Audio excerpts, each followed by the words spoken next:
Bonjour à tous, bienvenue dans cette nouvelle vidéo sur ma chaîne YouTube. Clairement, aujourd'hui, on voit très peu de formations quand même gratuites sur la reprise d'entreprise. Mon but, c'est quand même de faire savoir à tout le monde que la reprise d'entreprise existe, que c'est accessible. Et je pense qu'une formation sans l'accompagnement derrière, ça vaut pas grand-chose. Du coup, je me suis dit, dans tous les cas, je vais leur donner les clés pour comprendre déjà et se former à la reprise. Et puis, peut-être que certains d'entre vous iront chercher tout seuls, iront essayer de reprendre tout seuls, et qu'ils reviendront plusieurs mois après parce que ça n'aura pas fonctionné sans accompagnement. Donc je vous ai préparé une formation, j'espère que ça va pas être trop long, mais il y a en même temps beaucoup de choses à se dire. Je vais quand même passer toute la partie fiscalité, je vais juste rester sur les bases parce que sinon il faudrait plus de 10 heures de contenu. Mais j'essaierai de fixer dans d'autres vidéos peut-être plus d'aspects comptabilité, d'autres sur la fiscalité ou la partie juridique. Mais là déjà on va voir les bases de comment on trouve une entreprise, on l'analyse, tout ça, tout ça. Je vais essayer de pas trop lire mon texte, ça sera quand même un peu plus vivant, même si j'ai pas envie d'oublier quelque chose, donc je vais peut-être le lire un petit peu. Désolée de m'en vouloir. Déjà, si vous êtes là, vous savez que le mieux quand même pour ne pas créer de zéro, c'est de reprendre. On gagne du temps, on va plus vite, et donc vous vous êtes dit, ça pourrait être pas mal de reprendre une entreprise. Vous avez peut-être déjà vu des formations sur la reprise où on vous dit d'envoyer des courriers, on vous donne des sites d'annonces où chercher, et malheureusement, c'est pas ici qu'on trouve les meilleures affaires.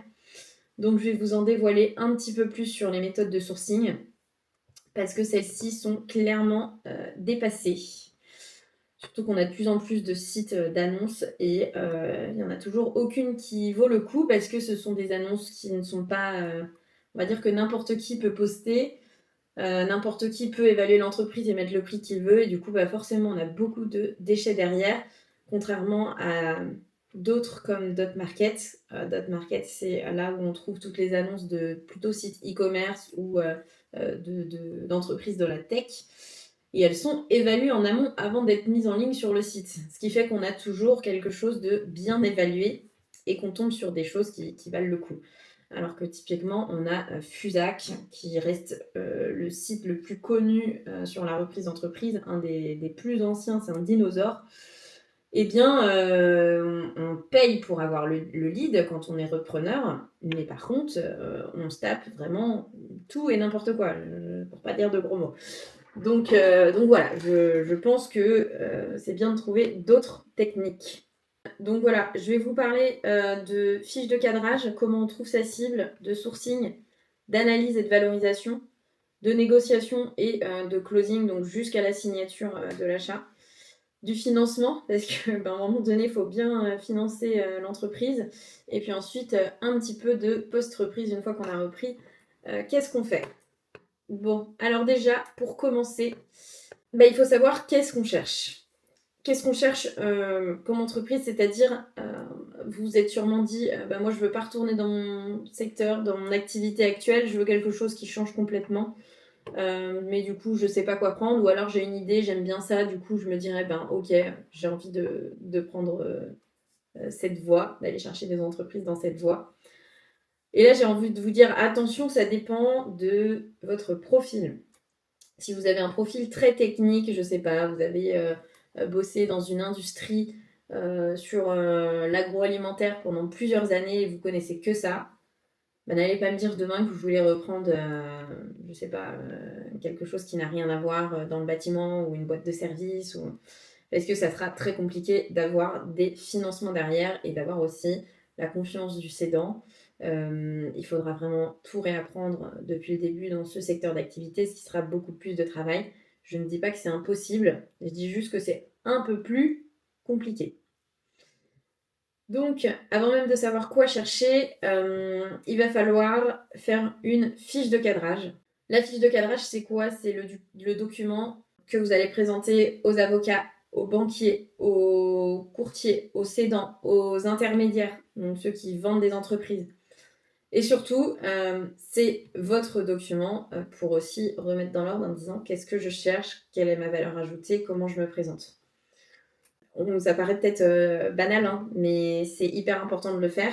Et moi, toutes les personnes qui viennent me voir en me disant je cherche une entreprise dans tel secteur, je dis bah, envoie-moi ta fiche de cadrage parce que j'en ai tellement qui me contactent pour trouver des entreprises, mais je m'en souviens pas.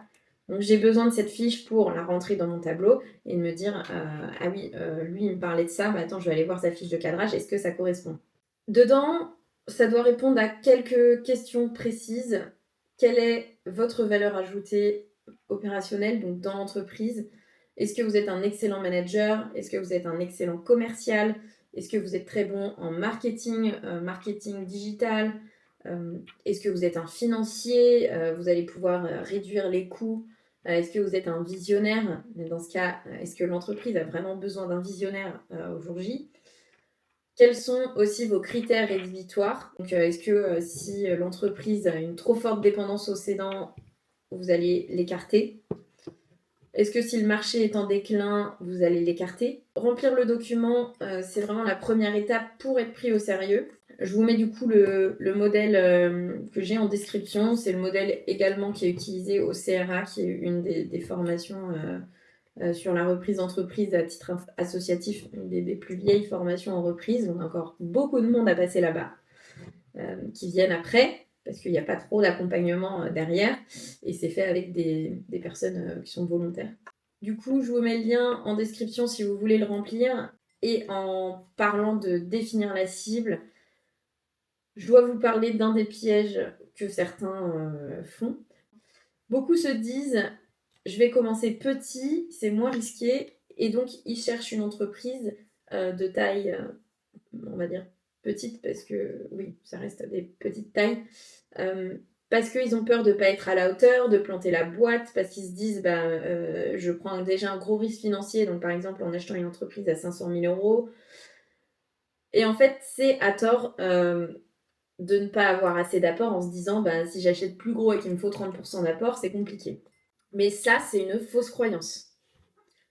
C'est un réflexe qui vous semble logique, mais qui en réalité est une simple erreur stratégique. Et je vais tout de suite vous dire pourquoi. C'est assez contre-intuitif, mais plus vous visez gros, plus vous allez dérisquer votre achat. En fait, vous imaginez une petite barque avec un navire, et du coup, la petite barque, c'est l'entreprise à 400 000 euros où le patron fait tout, le commercial, le marketing et le management, la partie technique aussi parfois. Et donc, si le patron est malade, la barque, elle prend l'eau. Et du coup, si son unique gros client s'en va, eh ben, la barque coule. Si son seul bon salarié démissionne, tombe malade, eh ben, il est seul à ramer. Du coup, cette entreprise, on la considère comme plus fragile. Parce qu'elle repose entièrement sur le cédant, donc sur une seule personne ou sur un salarié clé. Alors que si vous imaginez un très gros navire, sur une entreprise qui est valorisée à minimum 2 millions d'euros, elle a un capitaine, mais elle a aussi un second, des responsables de service, des process en place. Si un salarié part, la structure, elle continue à tourner, elle est là pour compenser. Si un client important est perdu, le portefeuille qui est assez diversifié pour absorber le choc. La valeur, du coup, ne repose pas sur une seule personne. Et donc ça, c'est hyper important de le prendre en compte. Du coup, vous n'achetez plus un job, mais vous achetez tout un système. Et donc, c'est pourquoi je conseille toujours de valoriser des entreprises de taille minimum à 1,5 million d'euros de valorisation, voire 2 millions. Parce que c'est généralement à ce seuil-là que vous commencez à trouver une véritable structure avec un management intermédiaire, ce qui rend la reprise beaucoup plus sécurisante et toujours un potentiel de développement de l'entreprise pour aller chercher plus gros, la faire grandir. Donc, voilà, ça paraît contre-intuitif, mais je pense que c'est quand même hyper important de l'avoir en tête. Et quand j'explique ça à mes repreneurs, beaucoup me disent « Ah oui, en effet, je vais du coup partir sur minimum 2 millions de valos. » Et derrière, il faut savoir que moins c'est risqué, plus vous aurez de chances de trouver un investisseur qui va vous faire confiance et qui va pouvoir financer une partie de votre entreprise. Donc, c'est hyper important de l'avoir en tête. Donc maintenant que vous savez quoi chercher et que vous savez faire une fiche de cadrage, eh bien, vous allez commencer à trouver des entreprises, des pépites sur le marché, si possible, off-market, donc qui ne sont pas encore mises en vente, qui ne sont pas encore en ligne. Donc maintenant, vous avez déjà les sites d'annonces. Alors, je ne dis pas qu'il ne faut pas y aller, je dis juste que du coup, il y aura peut-être une sur, allez, 10, 20 qui seront bien évaluées et qui vaudront le coup. Et surtout, elles sont visibles de tout le monde, donc tout le monde sera sur la même cible, donc il y aura de la concurrence. Donc, on a quoi? On a Fusac, on a Alvo Market, on a Session PME. Ouais, il y en a plein d'autres. Honnêtement, je suis même plus à jour parce qu'il y en a plein qui sortent. Le Capitaine, je crois. Bref, c'est un peu la cour de récréation où il y a tout le monde et plein d'entreprises avec du coup des prix gonflés, une concurrence maximum. Voilà. On a quoi d'autre? On a la lettre des dirigeants, vous en avez peut-être entendu parler. Le but, c'est d'aller trouver l'adresse du dirigeant ou de l'entreprise et de lui envoyer un courrier en disant que vous êtes intéressé pour reprendre sa boîte. Ça marche, quoique j'en ai pas eu. Enfin voilà, moi en tout cas, j'ai eu de très faibles retours dessus. Peut-être que si vous avez vraiment un très très bon profil et que vous savez bien le mettre en avant dans votre lettre, vous allez tomber sur une entreprise qui va se dire, bah voilà, vous tombez au bon moment. Parce qu'il faut savoir que si elle veut vendre 6 mois, un an plus tard, très peu sont là en train de garder votre lettre sous le coude. J'ai un repreneur pour qui ça a marché. Il est arrivé au bon moment. C'est une entreprise qui était en pourparlers avec un fonds d'investissement, sauf que ça durait trop longtemps. Ils avaient déjà plus de 6 mois de retard. Ils avaient l'impression de ne pas avancer. Donc, l'entreprise s'est dit non, mais en fait, on va jamais réussir à la vendre. Ils sont en train toujours de renégocier. Et donc, il est arrivé au bon moment, en fait, avec sa lettre en disant moi, je vais racheter votre entreprise. Et du coup, ça a fonctionné. Donc voilà, ça peut quand même fonctionner. Après, il faut savoir que ça prend du temps, c'est un peu chiant à faire. On va pas se le cacher, il faut écrire toutes les lettres. Alors, c'est mieux de les personnaliser. Je vais pas vous dire de toutes les écrire à la main parce que ça serait très très long. Par contre, il faut écrire voilà, sur les enveloppes à la main. Donc si vous envoyez minimum 1000 courriers, on est à peu près à 10% de retour sur 1000 courriers et peut-être 1% qui ira au bout. Donc, c'est minimum 1000 courriers. Et je conseille toujours d'envoyer dans une enveloppe qui se démarque un petit peu, voilà, qui ne passe pas à la trappe et que la personne l'ouvre quand même. Donc, par exemple, une enveloppe noire avec une petite écriture, un stylo doré, ça fait toujours un peu plus son charme. Donc voilà, vous pouvez toujours tester. Surtout que c'est pas très compliqué. Vous demandez à ChatGPT de vous écrire la lettre. Donc voilà. Qu'est-ce qu'on a d'autre? Pour moi, la meilleure façon d'aller sourcer des entreprises, ça reste aujourd'hui Meta Ads, qu'on est forcément de plus en plus sur le marché à l'utiliser. Mais je trouve ça quand même hyper intéressant. En tant que professionnel de la session d'entreprise, c'est vrai que c'est quand même un peu plus avantageux parce que les cédants ont confiance, voilà, ils se disent c'est un professionnel en face, c'est une agence qui va m'évaluer mon bien professionnellement et pas un repreneur qui arrive et qui va te dire moi je pense que votre entreprise je la rachète à tel prix. Forcément le cédant en face qui n'y connaît rien va se dire mais lui il est juste en train de m'arnaquer et de vouloir me l'acheter au moins cher possible. Donc après il va voir son expert comptable qui va lui faire une évaluation et malheureusement l'expert comptable, alors attention ils sont pas tous comme ça mais je mets bien des entre parenthèses, certains sont comme ça. Quand on leur dit, on leur demande d'évaluer une entreprise de leurs clients, ça veut dire que s'ils vendent, ils perdent le client. Donc, je ne sais pas si c'est une des façons de se dire je ne veux pas perdre mon client, donc je vais la survaloriser, mais on se retrouve avec des valorisations qui ne tiennent pas debout. Tout comme un expert comptable m'avait dit, si c'est mon client, forcément que je vais vouloir qu'il en récupère le plus possible, donc la valoriser très cher. Par contre, si c'est lui qui rachète, là, on va la valoriser moins cher. Bah oui, mais à un moment donné, mettez-vous d'accord. Il faut savoir être neutre. Notamment moi qui vends des entreprises, mais qui est aussi les repreneurs derrière. Il n'y a pas le choix, en fait, il faut que je sois neutre. Et des deux côtés, je suis payée, donc je tiens le plus possible à rester neutre entre les deux parties et de faire une valorisation juste. De toute façon, mes valeurs, c'est d'être hyper juste. Je déteste les injustices. Donc, je ne pourrais pas voilà, me dire je privilégie et j'arnaque un côté ou je ne sais quoi. Donc bref, quand c'est de la pub, donc la publicité Meta, le but c'est d'aller faire une pub sur Meta en disant bah, j'évalue votre entreprise et je la rachète ou j'ai des personnes pour acheter votre entreprise. Et les personnes derrière, les cédants qui tombent sur la pub, vont remplir un formulaire et donner leurs informations pour que je les rappelle et que j'évalue leur entreprise. Beaucoup me disent non mais un cédant qui a une entreprise à 10 millions, il va quand même pas remplir un formulaire Facebook. Eh ben si, si, ça arrive. J'en ai quand même pas mal avec des grosses entreprises qui soit ne savent pas où vendre, soit ont déjà eu une valorisation ou ont mis en vente chez quelqu'un et ça n'a pas marché parce que soit c'était mal évalué, soit ils n'avaient pas les bons repreneurs derrière. Donc ça marche. Maintenant, est-ce que ça marche pour un repreneur lambda? Je pense que vous allez dépenser beaucoup plus d'argent, sachant que Meta, il faut qu'il y ait un pixel qui soit quand même un peu entraîné. Donc vous allez forcément, si vous le faites vous-même, dépenser plus d'argent. Donc aujourd'hui, il y a des agences comme la mienne qui vont aller sourcer les entreprises pour les repreneurs. Et honnêtement, j'ai des très très bons retours dessus. En tant que repreneur, si vous ne voulez pas dépenser d'argent sur le sourcing, bon, c'est un peu compliqué, hein, on va pas se le cacher. Si vous voulez trouver une très belle boîte rentable, bien évaluée, off-market, tout ça, il va falloir dépenser un peu d'argent, ça tombe pas du ciel. Mais il y a une façon qui est quand même un peu plus... qui demande un peu de temps, mais qui ne demande pas beaucoup d'argent, c'est l'approche via des intermédiaires. Là, c'est vraiment le cœur de mon métier.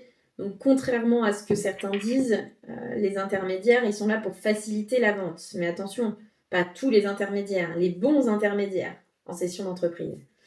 La plupart sont des accélérateurs. La plupart, enfin non, peut-être pas la plupart, hein, parce que je suis tombée sur beaucoup de mauvais. C'est peut-être bien pour ça d'ailleurs que j'ai voulu en faire mon métier. Pourquoi? Parce que quand on contacte un dirigeant, on présente un projet sérieux qui est financé et de qualité.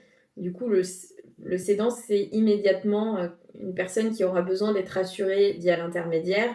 Il n'y connaît rien en reprise, donc il ne va pas se dire je vais vendre mon entreprise tout seul.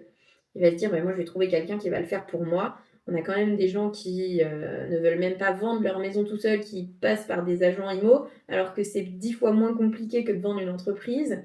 Donc voilà, vous doutez bien qu'ils ne vont pas essayer de vendre par eux-mêmes. C'est pour ça qu'il ne faut pas les bouder, les intermédiaires. C'est souvent les premiers à avoir les deals et les premiers à être contactés par les cédants. Et donc, je ne vais pas évaluer avec des montants farfelus comme certains le font. Donc attention à l'intermédiaire, mais si vous en trouvez des bons qui évaluent bien, ce sont des personnes qu'il faudra relancer toutes les semaines pour pas qu'ils vous oublient. Il faudra leur donner une fiche de cadrage qui est claire, avec vos intentions claires. Autre chose, si vous arrivez en disant moi je ne sais pas dans quoi reprendre, mais je suis ouvert à toutes les opportunités, ils ne penseront pas à vous en fait. Il faut que le projet soit cohérent. Il ne va pas vous vendre une entreprise dont ce n'est pas votre secteur d'activité parce qu'il sait que derrière, vous n'allez pas aller jusqu'au bout parce que vous ne serez pas financé. Et même en associant des gens, c'est faisable, mais alors prenez un associé qui va pouvoir l'associer, il faudra l'associer au moins à 10, 15, 20% pour que le projet soit crédible face aux banques. Bon, il y a quelques petites techniques pour ça, je vous en parlerai peut-être dans une autre vidéo. Donc le réseau intermédiaire à le relancer tout le temps, mais aussi en parler autour de vous. Si vous allez à des after-work, des choses comme ça, ou des réseaux de dirigeants, vous avez des dirigeants autour de vous, eh bien oui, il faut y aller, en parler, se remontrer, montrer sa tête, montrer votre sérieux. Voilà.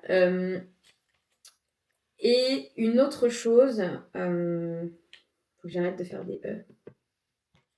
Il y a une application que j'utilise, c'est l'application Forge, qui va du coup pouvoir scanner, un peu comme Papers, toutes les données des dirigeants des entreprises avec leur chiffre d'affaires, leur EBE, l'adresse, le code NAF, tout ça. Tout est relié dans une seule application. Et si vous mettez enrichir, on peut avoir le téléphone du dirigeant, le mail du dirigeant et même le LinkedIn. Alors le LinkedIn, c'est pas encore tout à fait à jour. On ne tourne plus sur le LinkedIn de l'entreprise, mais on a aussi le site internet de l'entreprise et donc c'est quand même une façon d'aller pouvoir contacter ces dirigeants. Je ne sais pas si vous avez que 40 personnes dans votre cible, dans l'entreprise que vous cherchez, bah, ça vaut le coup d'aller se dire je paye l'abonnement et ça va beaucoup plus vite derrière parce que j'ai juste à prendre mon téléphone et aller le démarcher, l'appeler en direct ou lui envoyer des mails. Donc voilà, et même les mails, voilà, s'il y a beaucoup de personnes à contacter, vous utilisez un système d'envoi d'email et bien sûr, peut-être que vous aurez des personnes qui vont vous répondre où ça peut les intéresser de vendre. On a aussi l'âge des dirigeants en plus qui est du coup hyper intéressant. Donc c'est un peu ce que font certaines entreprises en disant certaines entreprises, des nouveaux qui sont arrivés sur le marché en disant j'ai des entreprises à vendre. Non, en fait, c'est juste des gens qui vont peut-être bientôt partir à la retraite parce qu'ils ont plus de 63 ans. Et du coup, on se dit que forcément, ils vont finir par vendre. Mais ça reste... voilà, on n'est pas sûr qu'ils vont vendre. Ils peuvent très bien vendre à 75 ans ou 80 ans ou leur filer le bébé à leurs enfants. Voilà, on ne sait pas. Mais en tout cas, pour Forge, je vous mettrai un petit, si vous voulez une petite promo, je vous mettrai ça aussi en description. Moi, je le trouve vraiment très utile. Il est encore en plein développement, donc on n'a pas, mais du coup, il est moins cher et on n'a pas tous les numéros des dirigeants, mais on en a quand même de plus en plus. Je trouve que ça vaut le coup. Sinon, vous pouvez le faire à la main en allant sur Papers, en cherchant les entreprises, puis en allant chercher l'entreprise sur les pages jaunes. Enfin voilà, ça reste un peu une galère de le faire via Papers. Donc si vous voulez gagner du temps, et comme je vous disais, bah, le sourcing, ça a un coût. Le seul qui est gratuit, ça reste le réseau. Bon, une fois que vous êtes tombé sur une entreprise, désolée, je n'avais pas allumé mon micro. Du coup, il y aura peut-être une différence de son. Et je ne vais pas recommencer. Donc, du coup, on passe à la valorisation. Une fois que vous avez une cible, le cédant annonce un prix, qui est souvent basé sur l'affect, ou alors il a eu une valorisation par son expert comptable, mais eux, ils survalorisent leur entreprise parce que ça fait 20, 30 ans qu'ils travaillent dedans et qu'ils se disent bah ça vaut pas 100 000 euros. Malheureusement, des fois, nous, on ne se base pas sur l'affect, ça vaut moins de 100 000 euros. Donc là, on va surtout, nous, chercher des entreprises rentables. Pourquoi ? Parce qu'une entreprise rentable, contrairement à une non rentable, elle va pouvoir s'autofinancer. C'est sa rentabilité qui va rembourser le prêt à la banque, aux associés, aux investisseurs, tout ça. Donc il y a plusieurs méthodes pour évaluer une entreprise. Il y a même plus de 200 méthodes, sauf que nous, on n'en utilise généralement qu'une seule. Allez, peut-être une deuxième avec les capitaux propres, mais je ne vais pas vous en parler. Mais la plus classique, c'est la méthode de l'EBE, donc sur la rentabilité. Donc l'EBE retraité. En fait, on prend la rentabilité réelle de l'entreprise. Donc l'EBE, c'est l'excédent brut d'exploitation qui est noté sur un bilan.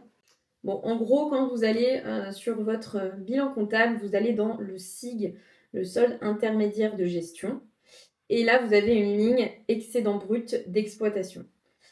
Et c'est cette EBE qu'on va regarder, c'est la rentabilité de l'entreprise avant qu'on déduise toutes les charges, tout ce qui est fiscal, tout ce qui est amortissement comptable. Donc là, je vous parle peut-être un petit peu chinois, c'est pour ça qu'il faut un petit peu de base en compta.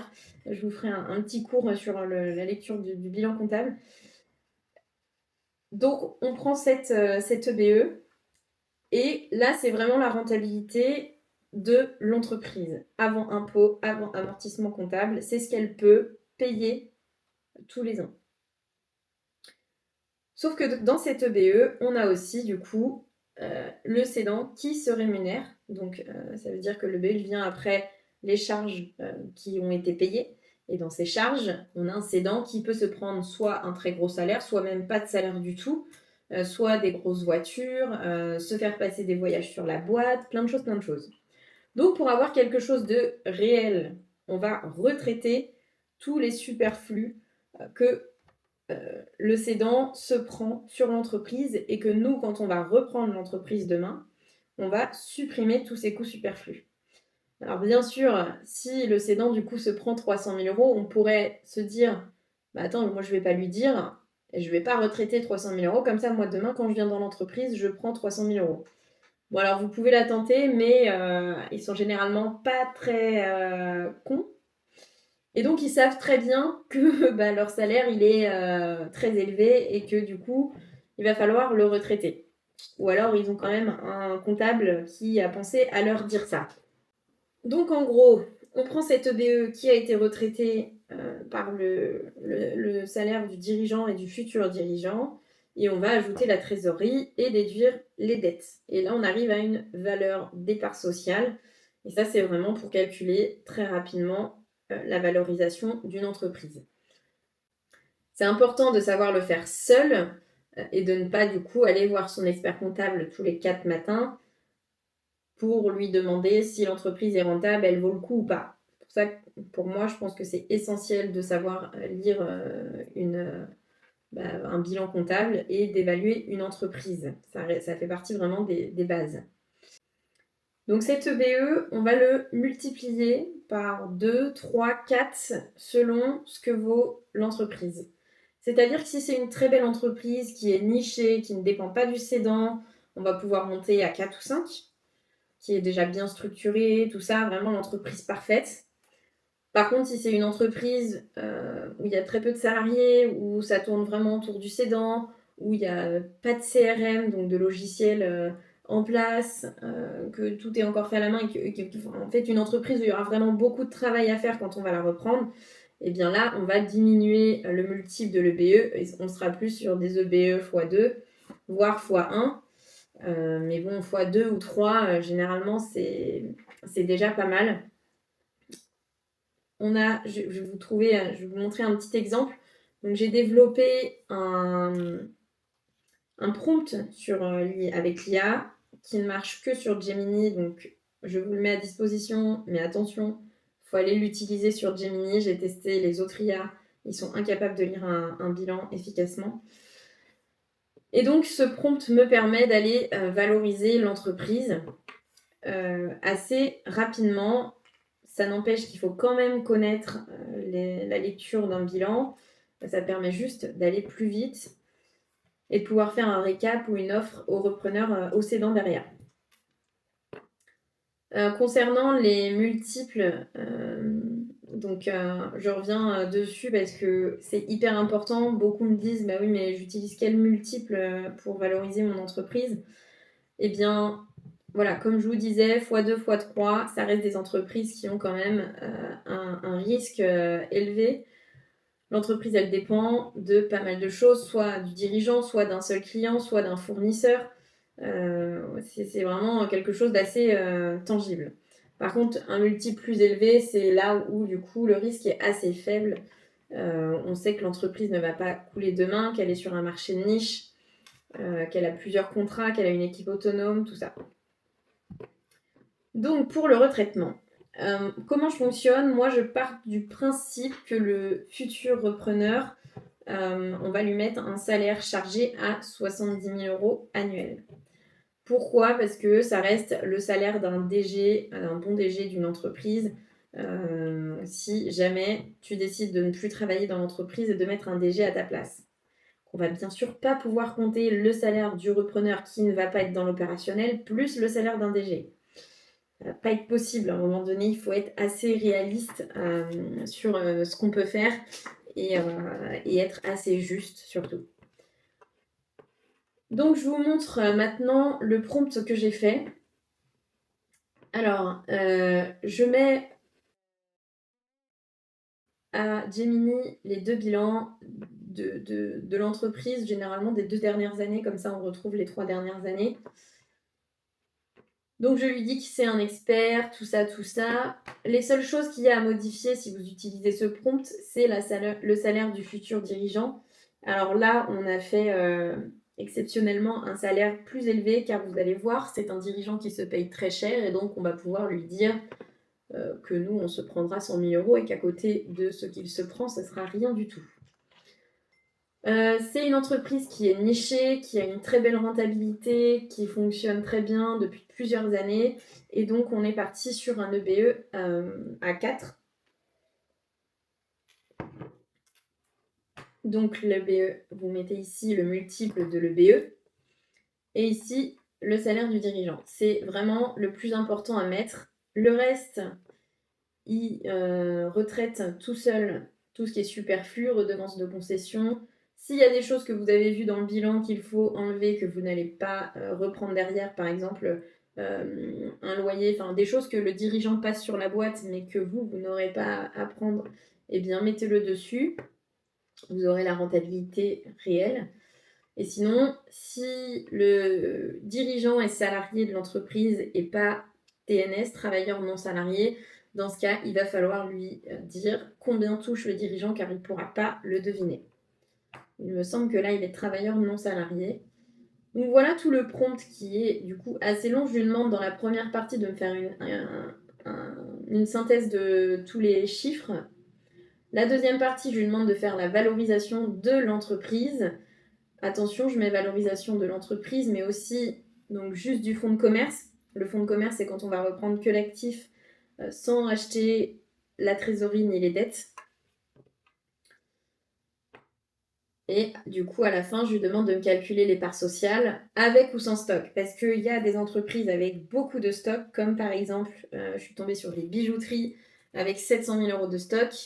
Et bien sûr, si du coup on se dit qu'on achète la bijouterie tant par rapport à sa rentabilité, mais qu'en plus il faut qu'on achète 700 000 euros de stock, ça ne va plus rentrer dans la rentabilité. Donc généralement, le stock, c'est quelque chose qu'il faut qu'on paye cash parce que la banque ne va pas vouloir vous la financer. Donc, c'est assez compliqué de faire financer du stock. Donc, plus c'est des entreprises qui seront dépendantes de stock, moins ça va être facile de l'acheter sur sa rentabilité. Ou alors, vous tombez sur quelqu'un de très bien qui comprend que le stock fait partie intégrante de l'entreprise et de ses parts sociales et que du coup, ils ne vont pas récupérer les 700 000 euros de stock, par exemple, qui sont dans l'entreprise, mais juste la valeur pour tout compris, donc des parts sociales. Donc c'est pour ça que j'ai demandé les parts sociales avec ou sans le stock. Donc sachant que le stock, c'est une valeur qui est comptable, c'est le stock qui est écrit au bilan. Donc on a une ligne valeur du stock. Et que ce stock peut être périmé, peut être en mauvais état, peut être du stock d'exposition qui sera du coup vendu moins cher si il est amené à être vendu sur un showroom, à être renouvelé. Donc il faut prendre en compte une décote souvent du stock qui là n'est pas pris en compte dans le prompt. Et ensuite, je lui demande de m'analyser la capacité de remboursement de l'entreprise. Donc, la CAF, c'est la capacité d'autofinancement. C'est ce que la banque va regarder si vous financez votre entreprise. C'est-à-dire que la banque va prendre en compte 80% de cette CAF, cette capacité d'autofinancement, pour rembourser son prêt. Donc, par exemple, si elle a une CAF à 100 000 euros, elle va prendre que 80%, donc 80 000 euros, et elle va dire, moi, l'entreprise, elle peut rembourser 80 000 euros tous les ans. On est sur généralement entre 5 et 7 ans pour le prêt, donc on fait 80 000 x 7 pour savoir le montant maximum que la banque va pouvoir vous prêter, en gros. Et encore, pour ça, il faut quand même lui démontrer que on va être sur la même stabilité de l'entreprise. Donc si on a une entreprise qui baisse en chiffre d'affaires depuis plusieurs années, elle ne va pas se dire que dans 7 ans, on aura la même rentabilité. Donc c'est plutôt sur des entreprises qui stagnent ou qui augmentent et où vous allez pouvoir démontrer que vous allez amener une valeur ajoutée dans l'entreprise et continuer à la développer. Donc voilà, alors on va juste faire une pause, je baisse, donc ensuite voilà, il me dit, je lui ai quand même donné à la fin le salaire du dirigeant tout compris est de 300 000 euros, il va me le recalculer parce que en fait il est de plus que 300 000 euros.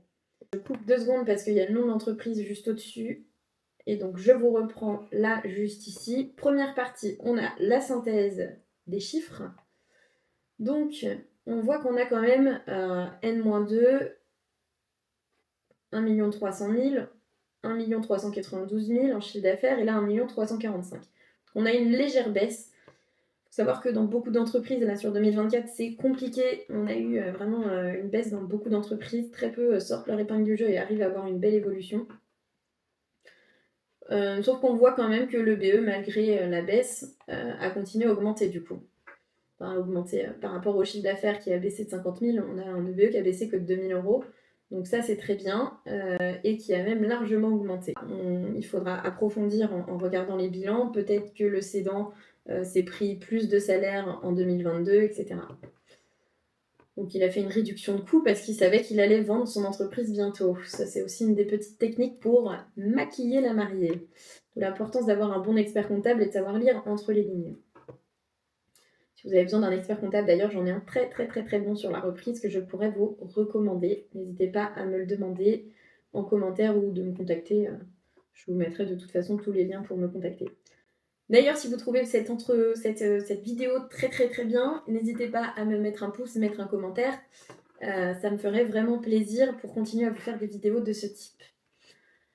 Donc du coup, on arrive à un résultat net de 135 000. Une CAF qui est déjà du coup notée au bilan. Sur les bilans, la CAF est notée. Attention, ce n'est pas du coup une CAF retraitée. Nous, on va retraiter le salaire du dirigeant après. La trésorerie nette de dette, donc c'est la trésorerie qui est déduite des dettes. Donc on a 1 million de trésorerie nette de dette, ce qui est vraiment très beau. Surtout qu'on a un BFR, donc un besoin en fonds de roulement pour que l'entreprise tourne de 100 000 euros.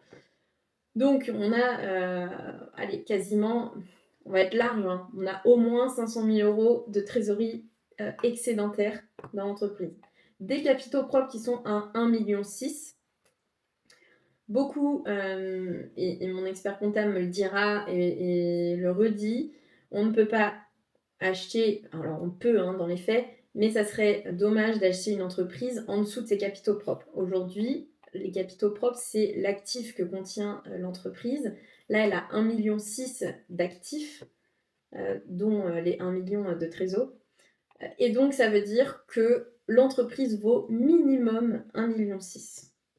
Sauf que des fois, nous, comme on calcule sur la rentabilité, on peut avoir des entreprises avec beaucoup d'actifs, mais qui ne sont pas rentables. Et donc là, on va juste acheter de l'actif, mais pour les rembourser, on va devoir puiser dans l'actif de l'entreprise pour la rembourser. Donc je n'aime pas trop cette méthode, mais une entreprise avec des beaux capitaux propres, ça assure tout simplement que l'entreprise est belle et qu'il y a de l'actif dedans, mais je ne me base pas dessus pour faire ma valo. Donc, voilà, donc il me le dit, hein. Trésorerie nette exceptionnellement élevée et positive. On dit qu'une excellente gestion financière, une absence de tension sur le passif. C'est une entreprise qui va très bien, une très belle boîte. Donc là, il me dit qu'il réintègre le salaire du dirigeant que je lui ai donné. Il déduit le salaire du repreneur. Donc on arrive à un EBE retraité à 444 000 euros. Il fait le multiple x 4. Mais attention, je vais lui dire ensuite, attendez, je remonterai après, de calculer la vraie rémunération du dirigeant. Et donc, dans cette vraie rémunération, donc, on peut je vous montrerai après parce que du coup, il y a des chances qu'on le voit.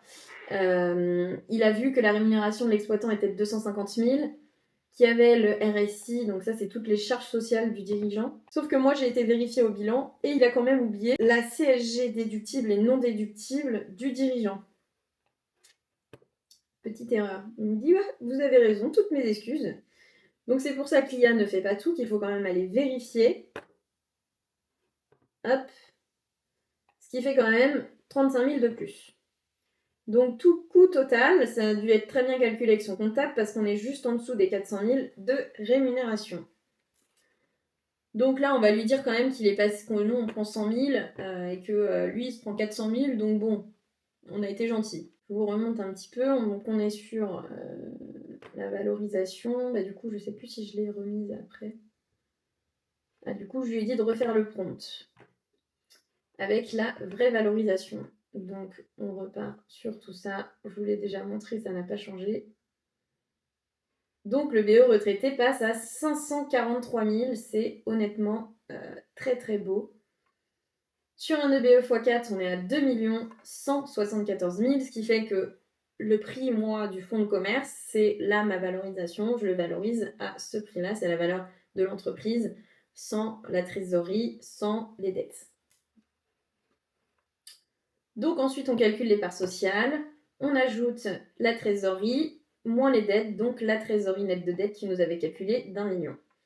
Ce qui fait qu'on arrive à un prix départ sans stock à 3 270 000 et il n'y a quasiment pas de stock dans l'entreprise, qu'on peut lui dire qu'on l'achète avec le stock, 3 357 000.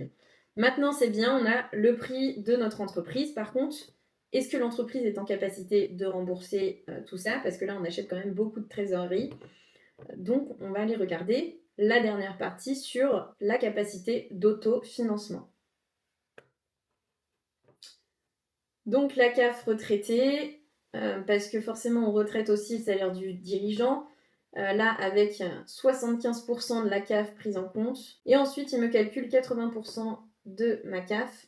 Donc, 329 000 euros, c'est ce que l'entreprise va pouvoir rembourser tous les ans si elle fait le même chiffre, la même rentabilité, en enlevant le salaire du dirigeant et en gardant 100 000 euros. Donc il faut savoir qu'on a juste retraité le salaire du dirigeant, mais peut-être qu'il y a des voyages, il y a des voitures, il y a plusieurs choses qu'on pourrait retraiter dedans. Donc sur 5 ans, elle peut rembourser 2 millions, sur 7 ans, 2,3 millions. Ce qui fait que forcément, on ne va pas pouvoir acheter toute la trésorerie, ou alors cette trésorerie va permettre de rembourser le prix d'achat de l'entreprise ou aussi financer une partie de l'apport quand on a de la trésorerie excédentaire. Par exemple, donc la banque va demander 30%, 20% d'apport pour des belles boîtes comme ça. Vous allez pouvoir utiliser cette trésorerie, mais moi je vous conseille de trouver un investisseur si vous n'avez pas la trésorerie qui va pouvoir mettre l'apport et vous allez sortir au bout d'un mois quand l'entreprise va vous appartenir cette trésorerie excédentaire pour rembourser l'investisseur. Ou alors vous achetez pas toute la trésorerie. D'ailleurs, je crois que le monsieur en face n'était pas très content, il ne voulait pas qu'on achète toute la trésorerie. Maintenant, on aime bien la trésorerie, on fait plein de choses avec la trésorerie. Surtout que ça lui revient au même. Donc je crois qu'il fallait qu'il regarde fiscalement avec son comptable. Mais si on l'achète un pour un, comme on dit, donc ça lui revient la même chose.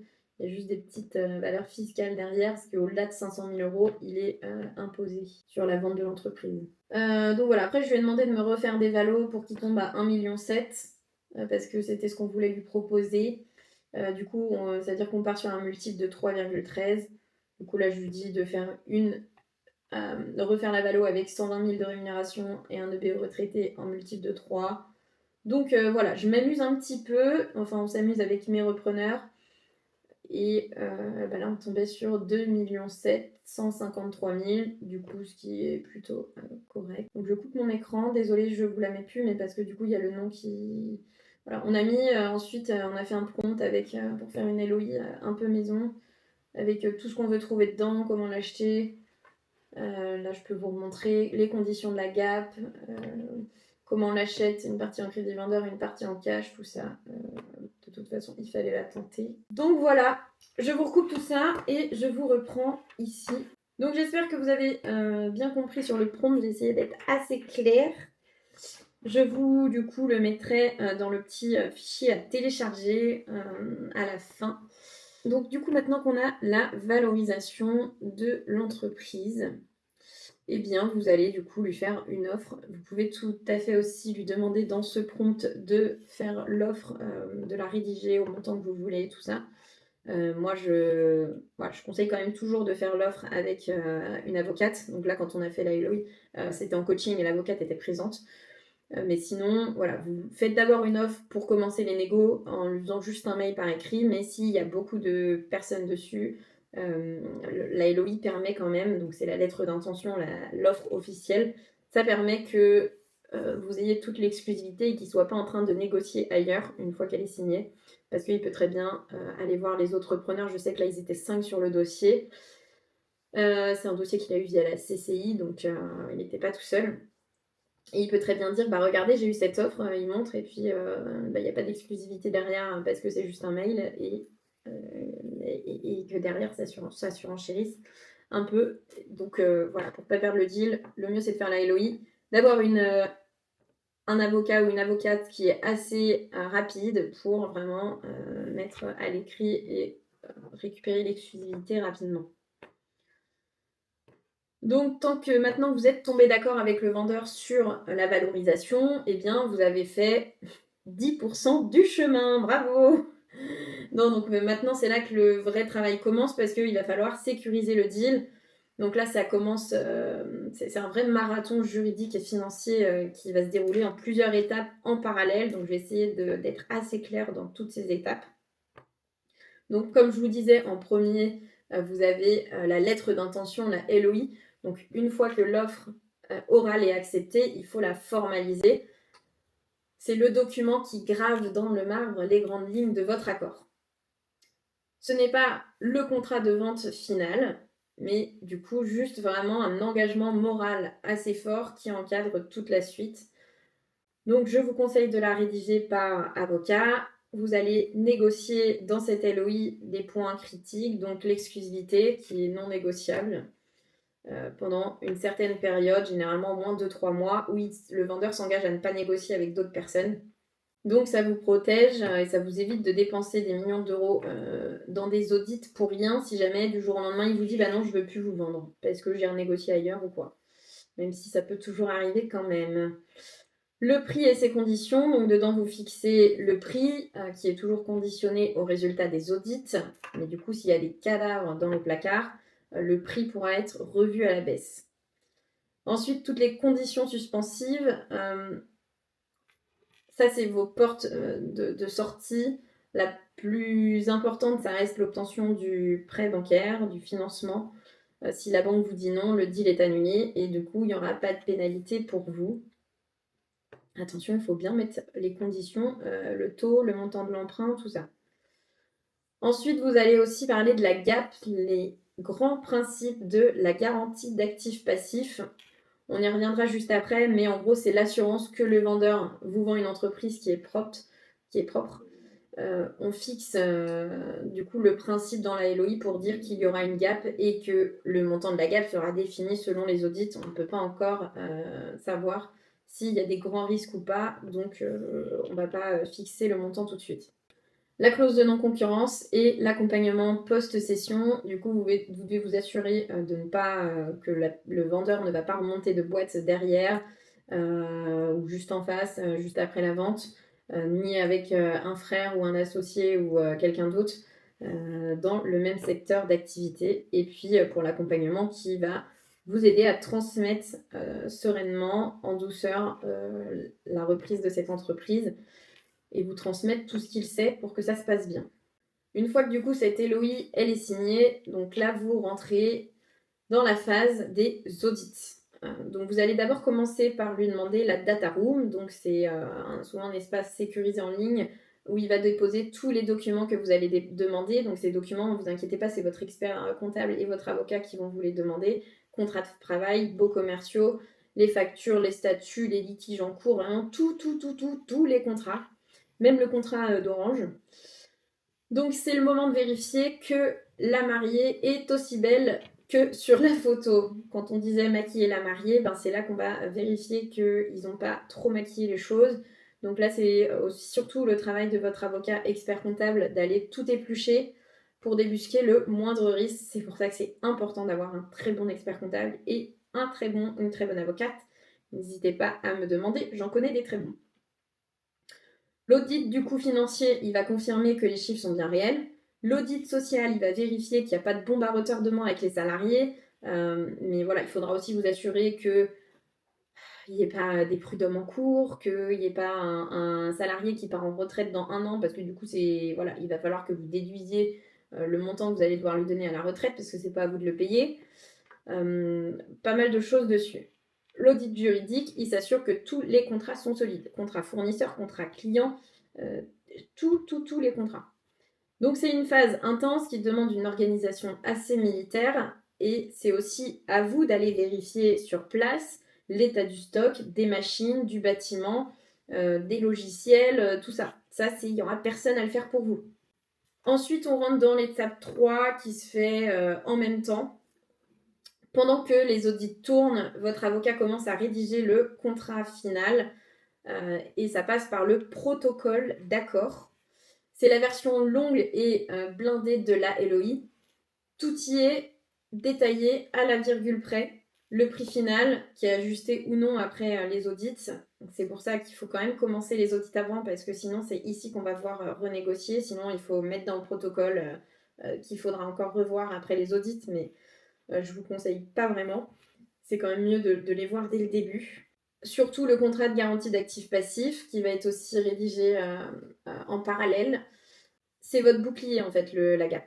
Si après la vente, il y a une vieille dette fiscale ou un litige antérieur qui ressort une fois que vous avez repris l'entreprise, ça va être grâce à la gap que ça sera au cédant de payer et pas à vous de payer les pots cassés. Donc la négociation de cette garantie, c'est un des points vraiment les plus importants de toute la transaction. Et c'est souvent très imbuvable à lire. Conseil d'avoir un bon avocat, encore une fois, pour que vous ayez à lire les grandes lignes et lui faire confiance, mais bon, faut quand même le lire et la comprendre. Et c'est vraiment chiant. Et ensuite, une fois que c'est fait, ou même en même temps que tout ça est fait, mais on va aller chercher des financements. Quand vous allez voir une banque, ils aiment bien qu'il y ait au moins le projet de protocole d'accord qui est rédigé ou qui est signé. Donc c'est pour ça qu'on attend un petit peu, sachant que il y a aussi besoin de connaître très très bien la boîte pour aller chercher des financements, de connaître le panier moyen, de connaître le coût par client, qui sont les gros clients, à combien de jours ils payent. Enfin voilà, il faut vraiment tout savoir sur la boîte pour aller chercher les financements, donc faire les audits avant. Et le protocole, une fois qu'il est quasiment finalisé, vous pourrez aller chercher une offre de prêt définitive. Donc le banquier ne financera pas une intention, il financera un deal qui est bien sécurisé, qui est encadré par un contrat solide. C'est pour ça que toutes ces étapes doivent être menées à peu près en même temps et avec une très bonne coordination. Bon, on va quand même approfondir sur le financement parce que clairement c'est le nerf de la guerre. On a 9 projets sur 10 qui échouent et le financement, ça en fait partie très clairement, qu'on va décortiquer ensemble. Je vais vous montrer comment on peut du coup structurer un deal qui semble impossible sur le papier. Donc déjà le crédit bancaire c'est la base, c'est l'incontournable, mais du coup soyons clairs, le banquier il finance pas les bilans, il finance un projet, un porteur de projet. Donc votre fiche de cadrage, votre business plan, votre crédibilité, c'est ça qui fera vraiment la différence. Le problème, c'est qu'il vous demande quasi systématiquement un apport personnel. Donc généralement, on est entre 20 et 30%. Peut-être que si vous avez déjà plusieurs belles boîtes, ils vous demanderont que 10%. Personnellement, aujourd'hui, on est plus sur des banquiers frileux. Donc on sera à 30% du montant de ce que vous allez demander à financer. Donc pour une entreprise à 500 000 euros, ça représente entre 100 et 150 000 euros à sortir de votre poche. Donc, ce qui fait une barrière énorme à l'entrée, surtout qu'on a dit que les petites entreprises, c'était les plus risquées, qu'on voulait pas trop. Alors, ensuite, on a le crédit vendeur. Ça reste un levier psychologique et financier incroyable. Du coup, c'est quoi le crédit vendeur? C'est le cédant qui va vous faire crédit d'une partie de la vente de son entreprise, c'est-à-dire sur une entreprise achetée 1 million, il va vous faire 30% en crédit vendeur, donc 300 000 euros que vous allez lui rembourser, soit en 3, 5 ans, 1 an, peu importe. Plus c'est long, plus la banque se dira ok, on dérisque les choses, je suis pas la seule à prendre le risque dessus. Donc c'est bien d'aller négocier du 5 ans. Donc 300 000 euros par exemple sur 5 ans, avec un intérêt à l'UCD. Généralement, on est obligé de mettre un intérêt derrière un crédit vendeur, parce que c'est un crédit. Mais ensuite, à voir, vous, si vous lui mettez 2% ou 3% d'intérêt. Ça permet aussi que la banque vous fasse plus confiance en disant, si l'entreprise si le cédant est OK pour vous faire une partie en crédit vendeur, c'est qu'il a confiance en vous, qu'il a confiance aussi en son entreprise, qu'elle peut perdurer, qu'il ne va pas lui mettre lui la mettre à l'envers une fois qu'il aura vendu sa boîte je sais pas moi, en allant chez un concurrent à côté, ou voilà. Et donc, on va lui rembourser ce montant. Généralement, on demande à nantir des parts de la boîte ou de l'actif immobilier ou des assurances vie, des choses comme ça. Donc, c'est bien si vous avez la possibilité d'avoir un patrimoine à côté que vous pouvez nantir pour rassurer le cédant. Et donc, vous la remboursez soit mensuellement, soit annuellement, soit in fine, donc à la fin, au bout de 5 ans. Ce qui est quand même assez rare, hein, je ne vous le cache pas. Que vous dire d'autre dessus? Si par exemple, du coup, sur les 1 million, il y a 30% qui sont en crédit vendeur, ce qui fait que vous allez demander que 70% du montant de l'entreprise à la banque, et donc ça va aussi diminuer l'apport que vous allez avoir besoin d'apporter. Qu'est-ce qu'on a d'autre en financement? Eh bien, si vous n'avez pas les 20 à 30% d'apport, vous avez aussi la possibilité de faire appel à des investisseurs privés ou des fonds d'investissement, même des club deals, qui vont pouvoir mettre l'apport à votre place en échange de parts sociales, d'intérêts, donc et ou d'intérêts. Et bien sûr, vous allez vous mettre d'accord. Alors, ça dépend vraiment de tous les investisseurs, ça dépend de l'entreprise. Donc, je ne peux pas vous dire, généralement, ils prennent 20% pour tant d'argent. Là aussi, du coup, comme je vous disais, plus l'entreprise est grande, moins elle est risquée, plus vous allez trouver facilement des investisseurs qui vont investir dans votre projet.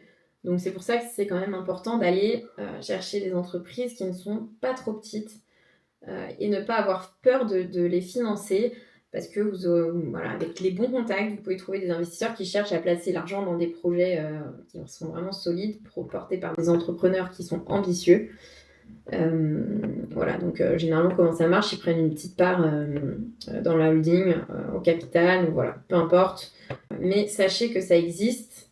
Et vous, ça vous permet d'aller lever beaucoup plus de dettes en plus, sans que ça soit votre argent. Deuxième avantage, si vous faites appel à un investisseur, c'est que les investisseurs généralement sont des personnes qui ont de l'expérience dans des domaines et donc qui vont pouvoir vous apporter une expérience.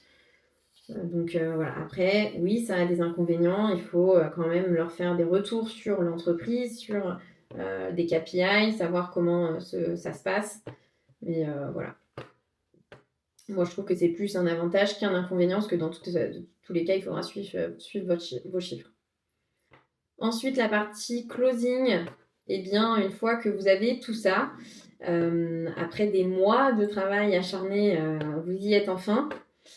L'offre de prêt de la banque est signée et du coup, les audits sont terminés. Ils n'ont pas révélé de mauvaises surprises. Toutes les conditions suspensives sont levées et donc c'est le moment du closing, comme on l'appelle. Donc c'est la signature des actes définitifs. C'est le jour où juridiquement vous devenez propriétaire de l'entreprise. C'est un moment du coup assez intense. Les virements bancaires sont effectués. Les clés du coup de l'entreprise vous sont remises. Et donc là, vous pouvez ouvrir le champagne. Félicitations. Sauf que bon, c'est clairement pas la ligne d'arrivée. C'est juste le point de départ d'une transition. Parce que du coup, dès le lendemain, vous allez commencer à entrer dans la phase la plus critique du projet, le plan des 100 jours. Donc généralement, on dit que les 100 premiers jours, on ne fait pas de changement dans l'entreprise. On est là pour s'imprégner de l'entreprise, pour rassurer les équipes, connaître l'entreprise. Et vous, votre priorité première, ça va être rassurer les équipes. Donc, je vous conseille de rencontrer chaque salarié un par un, si possible. Et du coup, le message doit être assez clair. Vous n'êtes pas là pour détruire l'entreprise, sauf si vous l'êtes. Mais généralement, non. Vous êtes là pour écouter, comprendre ce qui fonctionne, construire l'avenir avec eux. Vous avez besoin d'eux. Et donc, c'est le moment aussi de désamorcer les craintes et de leur montrer la vision, votre vision. Vous devez aussi rassurer les clients. Donc, le mieux, c'est de rencontrer les clients, les plus gros clients, les clients stratégiques, pour que le cédant vous présente et dire je passe la main à cette personne, c'est une personne de confiance. Et du coup, vous devez être là pour pérenniser cette relation et apporter encore plus de valeur. Il y aura quand même des petits pitchs à préparer.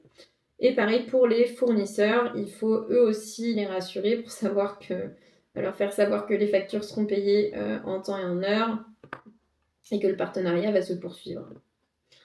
Pendant cette période, du coup, votre rôle, comme je vous disais, c'est pas de décider, mais d'apprendre, connaître la culture d'entreprise, tous les process qui ne sont pas écrits, peut-être commencer à les écrire. Il y a des personnes d'ailleurs qui existent pour faire ce travail. Voilà, connaître les relations, créer des relations humaines. Et donc, vous avez toute cette partie accompagnement du cédant que vous avez négocié en amont qui se met en place. Et du coup, c'est à l'issue de ces 100 jours que, une fois que la confiance est bien établie, vous allez avoir cette vision 360 de l'entreprise où vous pourrez commencer à mettre en œuvre pas à pas votre stratégie de développement, votre plan d'action. Est-ce que du coup on met un DJ ou est-ce que c'est vous qui allez dans l'opérationnel? C'est un grand débat. J'en parlerai certainement dans une autre vidéo. N'hésitez pas si vous voulez que je vous fasse une vidéo là-dessus. Mettez-le moi en commentaire. Abonnez-vous, mettez-moi un like, ça me ferait vraiment plaisir de voir des personnes qui s'intéressent à la reprise et qui aiment ce que je fais. Que vous dire d'autre? Vous avez toute la feuille de route complète pour reprendre une entreprise. Il faut bien sûr être bien accompagné. Si vous n'avez pas d'accompagnement, ayez un avocat et un expert comptable très très bon et très disponible parce que ça reste vos piliers pendant une reprise. Ou alors des très bons intermédiaires qui sont de très bons conseils. Mais voilà, n'y allez pas les yeux fermés. J'espère que ça vous aura donné quelques conseils pour ceux qui n'y connaissent rien et qui veulent se lancer en reprise. Moi, j'ai plusieurs packs d'accompagnement pour ceux qui veulent. Je vous mettrai ça du coup après dans la légende. Pour ceux qui n'en ont pas eu assez, qui veulent beaucoup plus d'infos, moi j'ai tout mis sur une formation que j'appelle Starter Pack où il y a plus de 12 heures de formation sur la reprise. Vraiment là on va en détail sur tout, qui a été co-créé avec mon avocate et mon expert comptable. Donc si jamais vous voulez avoir plus d'infos sur ce Starter Pack, qui a en plus du coup un coaching toutes les 2 semaines parce que je n'ai pas d'intérêt de vendre des formations sans coaching, on a toujours besoin d'être accompagné, de poser des questions sur la reprise. Donc voilà, si vous voulez avoir plus d'informations sur la formation Starter Pack, je vous la mets juste en dessous pour que vous puissiez rejoindre puisqu'elle est ouverte à tout le monde. Et si jamais vous êtes vraiment déterminé, que vous voulez passer à l'action tout de suite, que vous dites dans 12 mois je vais avoir repris ma première boîte, que vous dites vous n'avez pas 15 000 heures derrière à passer, à chercher des boîtes, vous voulez plus perdre de temps, j'ai du coup un accompagnement hyper complet 360 sur la reprise d'entreprise où je fais le sourcing pour vous, je vous trouve les partenaires financiers, on se voit 22 heures par mois en coaching avec moi, mon expert comptable, mon avocate. On a 4 séminaires par an et le but c'est que du coup vous ayez une ou plusieurs entreprises reprises à la fin des 12 mois. Voilà, beaucoup de mon accompagnement ne s'arrête pas à une seule entreprise mais à plusieurs entreprises pour construire un groupe qui sera valorisé beaucoup plus cher à la fin. Si jamais pour ça c'est sur candidature parce que c'est ouvert qu'à 20 personnes par an. Donc je vous mettrai le lien Calendly pour candidater. Ben voilà, je sais pas à quel moment vous regardez la vidéo, mais peut-être qu'il y aura de la place, peut-être qu'il y aura plus de place, peut-être que vous pouvez réserver pour la prochaine session. Donc voilà, à vous de voir, mais n'hésitez pas à prendre rendez-vous pour qu'on en parle, si vraiment c'est quelque chose qui